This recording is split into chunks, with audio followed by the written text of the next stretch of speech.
வணக்கம். ஊர் வணிகன் பெற்று KN 80 இலக்க கிராம சேவையாளர் பிரிவிலே இங்கே இந்த பகுதியை ஆக்கிரமித்து நிலை கொண்டிருக்கின்ற இந்த ஸ்ரீலங்கா ஆயுதப்படைகளுக்கு இந்த தமிழ் மக்களுடைய இறுதி காணிகளை அவர்களுடைய விருப்பங்களுக்கு மாறாக சுவீகரித்து அந்த படையினருக்காக வழங்குவதற்கென்று இன்றைய தினம் அளவீட்டு பணிகள் மேற்கொள்ளப்பட இருந்தது. இன்று பாராளுமன்ற உறுப்பினர் ஸ்ரீதரன் அவர்களும் மற்றும் காணி உரிமையாளர்கள் மற்றும் ஏனைய கட்சிகள் பொதுமக்களுடைய மத தலைவர்களுடைய எதிர்ப்பின் காரணமாக இந்த அளவீட்டு பணிகள் நிறுத்தப்பட்டிருக்கின்றது. அந்த அறிவித்தல் கிளிநொச்சி மாவட்ட அரசாங்க அதிபர்கள் அவர்களுடைய அறிவுறுத்தல் நில அளவை திணைக்கள ஆணைய தலைவருக்கு அறிவிக்கப்பட்டிருப்பதாக இங்கே பாராளுமன்ற உறுப்பினருக்கு தெரிவிக்கப்பட்டிருக்கிறது. அந்த அடிப்படையிலே இது நிறுத்தி வைக்கப்பட்டிருக்கிறதாக உறுதிப்படுத்தப்பட்டிருக்கிற நிலையிலே இந்த போராட்டம் இப்பொழுது தற்காலிகமாக கைவிடப்படுகின்றது. இந்த அளவீட்டு செயல்பாடுகளை நாங்கள் மிகவும் வன்மையாக கண்டிக்கின்றோம். இந்த அளவீட்டு முயற்சிகளை இந்த NPP அரசாங்கம் அனுரகுமார திசாநாயக்க பதவிக்கு வருகின்ற பொழுது தாங்கள் மக்களுடைய காணிகளை மக்களிடம் கையளிப்போம், மக்களுடைய காணிகளில் இராணுவத்தினருக்கு வேலை இல்லை என்று சொல்லி மக்களை முழுமையாக நம்ப வைத்து கணிசமான மக்களுடைய வாக்குகளை பெற்றுத்தான் அவர்கள் பதவிக்கு வந்திருக்கிறார்கள்.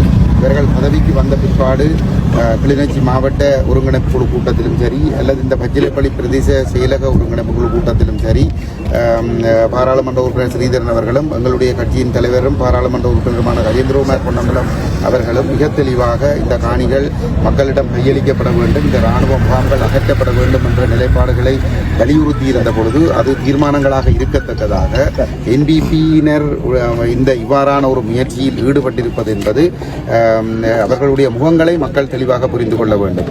இன்று இந்த போராட்டம் நடந்திருக்கவில்லை என்று சொன்னால் இந்த காணி அளக்கப்பட்டு இதில் பல ஏக்கர் காணிகள் உங்களை அளித்த இன அழிப்பு இராணுவத்துக்கு நிரந்தரமாக தங்குவதற்கான ஒரு முகாமாக மாற்றப்பட்டிருக்கின்றது. ஆகவே எங்களுடைய மக்கள் ஒன்றை புரிந்து கொள்ள வேண்டும். விரலால் கண்ணுக்குள் குத்துகிற ஒரு செயல்பாட்டை இந்த சிங்கள பௌத்த இனவரி பிடித்த NPP அரசாங்கம் மேற்கொண்டு வருகின்றது. போலி வாக்குறுதிகளை மக்களுக்கு வழங்கி மக்களை ஏமாற்றி தங்களுடைய கட்சிக்கு அந்த ஆணையை பெற்றுக்கொண்ட பிற்பாடு சர்வதேச மட்டத்திலே சொல்லுகிறார்கள் தமிழ் மக்கள் தங்களுக்கு ஆணை தந்திருக்கிறார்கள், தாங்கள் செய்கிற எல்லா செயல்பாடும் தமிழ் மக்களுடைய விருப்பங்களின் அடிப்படையிலே தமிழ் மக்களுடைய அபிவிருத்திக்காகவும் நல்வாழ்வுக்காகவும் செய்வதாக சர்வதேச சமூகத்திற்கு சொல்லிக்கொண்டு இங்கே தமிழர்களுக்கு இருப்பை அளிப்பதற்கான வேலை திட்டத்தை செய்து கொண்டிருக்கின்றார்கள்.